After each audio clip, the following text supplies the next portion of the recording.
세 번째, 하나님의 존재에 대한 고전적 논증을 보도록 하죠. 그것은 바로 인론적 논증 혹은 인간론적 논증입니다.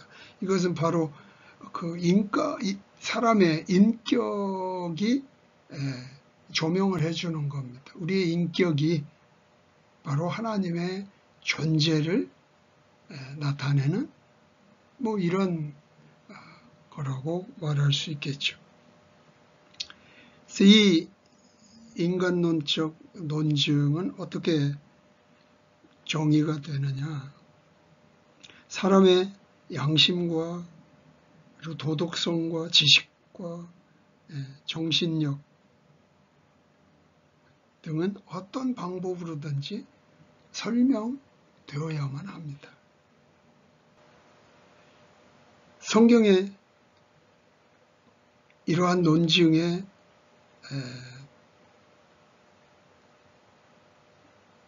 분위기 또는 논증의 핵심적인 내용을 소개하는 성경 구절이 있습니다. 그건 사도행전 17장 26절에서 29절의 말씀.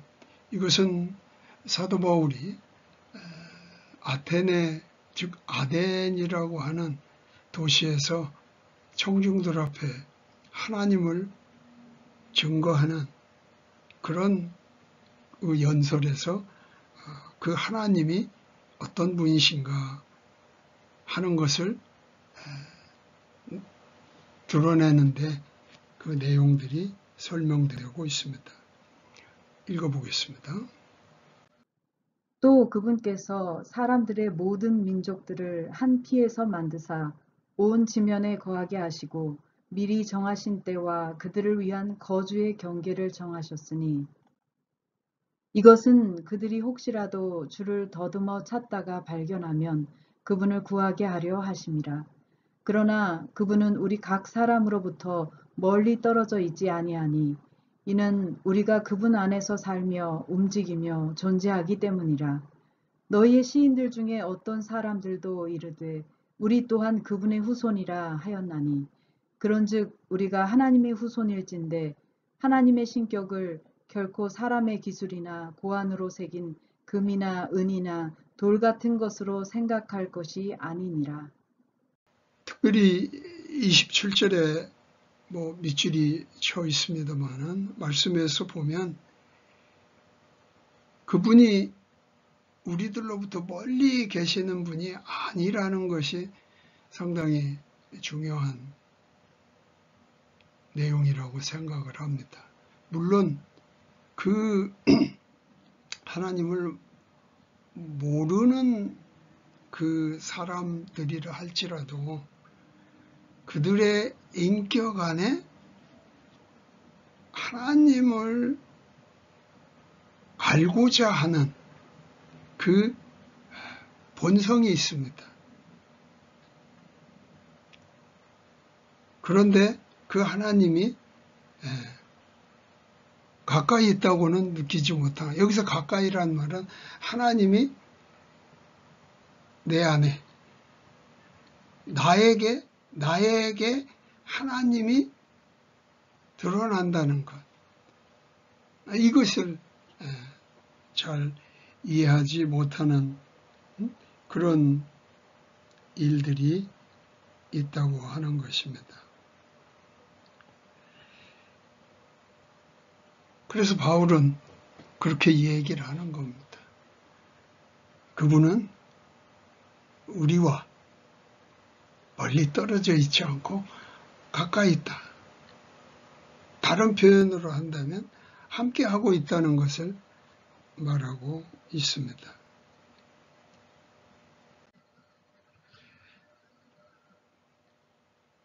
무신론자와 유신론자가 이 부분에 있어서도 두 가지의 다른 주장들을 하고 있습니다. 무신론자는 모든 것이 진화되었다고 말하고 있습니다. 그러나 이 진화되었다는 것이 우리의 양심을 어떻게 설명할 것이냐. 또 우주적으로 높은 어떤 존재에 우리가 이르도록 또는 그 존재를 믿는데 우리를 이끌어갈 수 있느냐. 진화했다는 것 가지고. 왜냐하면 우리보다 더 높은 어떤 존재가 있으면 너무나 확실한데 모든 사람이 그렇게 생각하고 있는데 과연 진화했다고 하는 것으로 그런 것들을 설명할 수 있느냐 하는 그런 의구심을 갖게 됩니다. 유신론자들은 이렇게 주장합니다. 사람의 바로 그 존재가 인격적으로 하나님을 가리키는 거라는 겁니다. 인격적인 하나님을 가리킨다는 겁니다. 사람이 존재한다는 것. 바로 그것이 인격적인 하나님을 가리킨다. 바로 이게 이제 이 바울이 아까 사도행전 17장에 그 핵심 구절을 이야기했지만 더 좀 연설 전체를 놓고 봤을 때는 바로 이 이야기를 바울은 청중들에게 하고 싶었다고 하는 겁니다. 하나님의 존재가 확실합니다. 그러면 그 하나님의 존재가 확실하다면 바로 하나님은 창조하시는 분이라고 우리는 알게 됩니다. 그럼에도 불구하고 우리의 현실은 지금도 창조냐 진화냐 하는 것으로 크게 논쟁을 하고 있습니다. 그래서 과연 창조가 맞느냐 진화가 맞느냐 하는 것에 대하여 이런 이야기로 한번 정리를 하고 싶습니다. 여러분 딱따구리라는 새를 아시죠? 부리로 나무를 쪼아서 구멍을 내 먹이를 이렇게 잡아먹는 그런 새로 알려져 있습니다. 이 새가 가지고 있는 어떤 내용들을 통해서 좀 설명을 하려고 합니다. 그에 앞서서 우리는 이 사실을 하나 인식을 해야 됩니다. 그것은 뭐냐면은 자연에는 두 가지 형태의 질서가 있습니다. 하나는 물질의 고육성의 결과로 일어나는 자발적인 질서가 하나 있습니다. 어떤 사물이 고육성의 어떤 결과로 자발적인 질서가 하나 있고 또 하나는 밖으로부터 부과되는 그러한 질서가 있습니다. 나의 고유한 질서가 있고 밖으로부터 부과되어 갖게 되는 질서가 있고 이 두 질서가 자연에서는 보이는 것입니다. 딱따구리 이 새를 좀 유심히 관찰해 보면 몇 가지 그 의구심을 갖지 않을 수 없습니다. 아까 말씀드린 것처럼 딱따구리는 그의 독특한 부리를 통해서 나무에 구멍을 뚫습니다.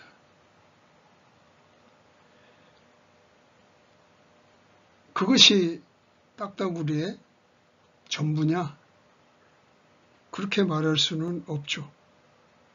그것으로 뭐를 하려는 거냐? 결국은 먹이를 찾기 위함인데, 먹이를 찾아 배를 채우기 위함인데, 그럼 먹이를 잡을 때는 그럼 어떻게 하는 것인가?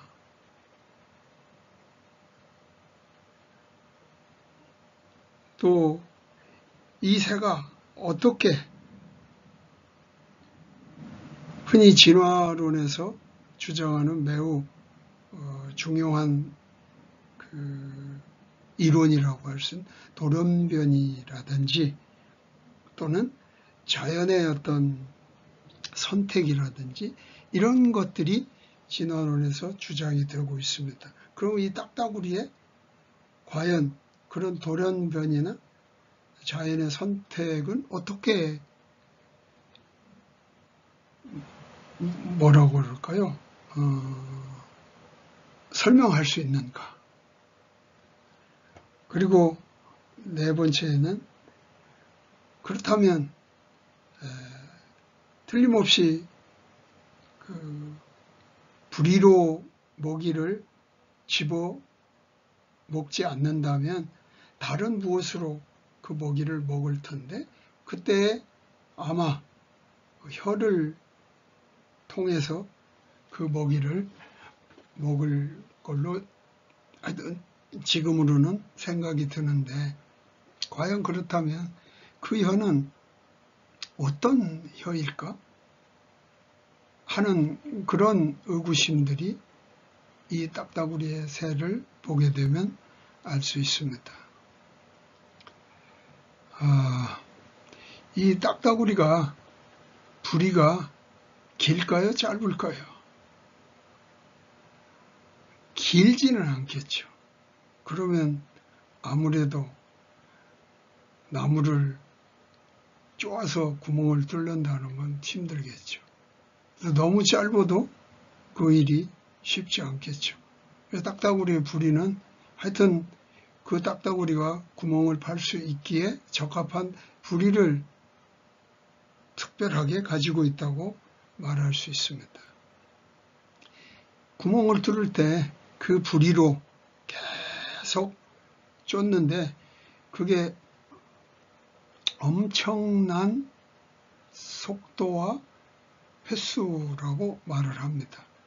그러면 과연 그렇게 작동을 하고 그 새의 몸이 제대로 지탱을 할까? 특별히 새에도 뇌가 있습니다. 이 뇌가 온전할까? 이런 생각을 해볼 수 있습니다. 또 하나는 부리가 길지도 않고 짧지도 않기 때문에 구멍을 뚫는 데는 아주 유용한 그런 부리이겠지만 구멍을 뚫어서 먹이를 찾아 그 먹이를 먹을 때에는 과연 부리로 가능할까?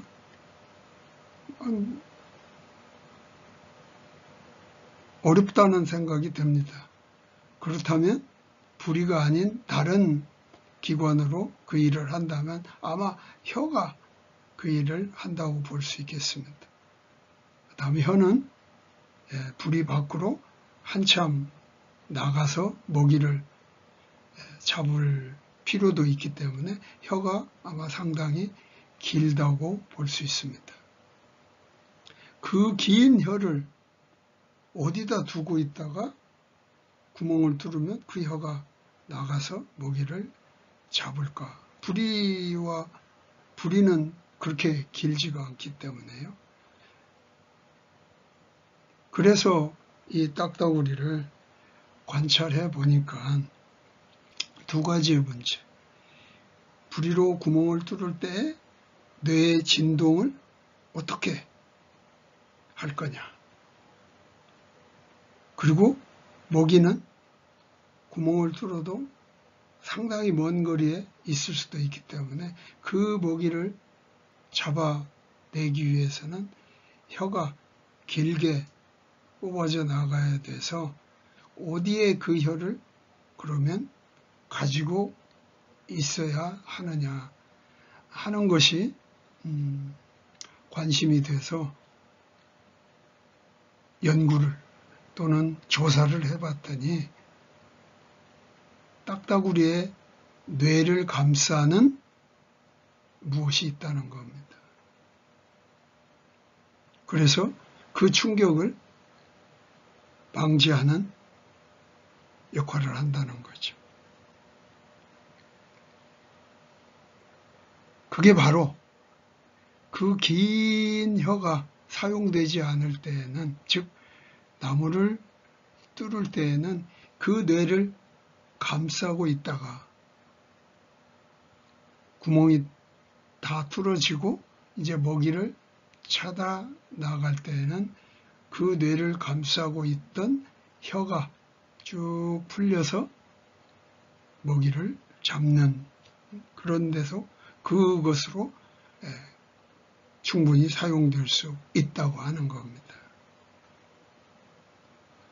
자, 그렇다면 과연 딱따구리가 그 뇌의 충격을 막는 일과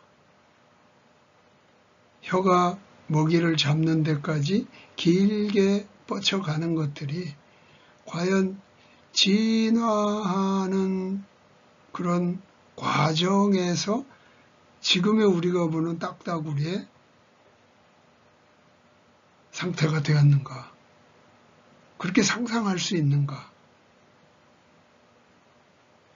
딱따구리는 아마도 딱따구리로서 처음부터 나무를 쪼고 그 나무 안에 구멍을 뚫어 그 안에 있는 먹이를 잡는 일이 그의 생존의 상태였을 텐데 과연 오랜 기간 동안에 어떤 다른 것이 점점 그런 데에 진화되어 지금의 딱따구리 같은 상태가 됐다고 말할 수 있을까? 그건 아니지 않는가 합니다. 그러므로 이 딱따구리는 창조되어 그 일을 합니다. 이게 그가 가진 어떤 고유성의 결과로 일어나는 자발적인 질서를 가지고 있는 것이고 그것이 좀 더 부리가 튼튼해지거나 혀가 좀 더 멀리 나가 먹이를 잡는데 더 밖으로부터의 필요에 의해서 부과되는 질서를 통해서 그것들이 발달되어 갔는가. 그렇게 우리가 생각하는 것이 더 합리적이지 않겠냐 하는 겁니다. 그래서 이 딱따구리 새에 대한 이런 내용들을 우리가 살펴보고 저 개인적으로는 이 강의를 통해서 결론을 내리는 바는 위대한 조물주, 마스터 디자이너가 창조한 그것에 대하여 어떤 목적을 가지고 합리적으로 창조를 하셨다라고 말하는 것이 옳은 설명이라고 말할 수 있겠습니다. 오늘 강의는 여기에서 마치겠습니다. 감사합니다.